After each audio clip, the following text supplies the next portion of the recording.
একেই বলে চান কপাল। বিশ্বকাপে এক ম্যাচ জিতেই আইসিসি থেকে দারুণ সুখবর পেলেন বাংলাদেশ। দর্শক, শ্রীলঙ্কার দেওয়া ছোট লক্ষ্য তারাই পাওয়ার প্লেতেই 3 উইকেট হারায় বাংলাদেশ। তবে চতুর্থ উইকেটে বড় জুটি করেন তাওহিদ হৃদয় ও লিটন দাস।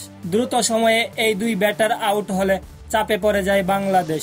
তবে সেই চাপ কাটিয়ে দলকে জয়ের বন্দরে নিয়ে যান মাহমুদুল্লাহ রিয়াদ।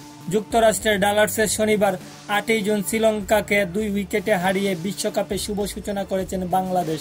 শ্রীলঙ্কার দেওয়া 125 রান তাড়া করতে নেমে 1 ওভার হাতে রেখেই জিতেছে মাহমুদুল্লাহরা। এই জয়ে ডি গ্রুপের পয়েন্ট টেবিলে 3 নম্বরে উঠে এসেছে বাংলাদেশ। টাইগারদের সমান একটি করে জয় নিয়ে প্রথম এবং দ্বিতীয় অবস্থানে আছেন যথাক্রমে দক্ষিণ আফ্রিকা ও নেদারল্যান্ড। 1 ম্যাচ হেরে 4 নেপাল। 2 ম্যাচের 2টিতেই হেরে পয়েন্ট টেবিলের তলানিতে শ্রীলঙ্কা। এদিকে শ্রীলঙ্কার বিপক্ষে এমন জয়ে বাংলাদেশকে অভিনন্দন জানিয়েছে আইসিসি। কেননা নেদারল্যান্ড এবং দক্ষিণ আফ্রিকার মধ্যে যে কোনো এক দলকে হারাতে পারলে বাংলাদেশ সুপার 8-এ খেলতে পারবে।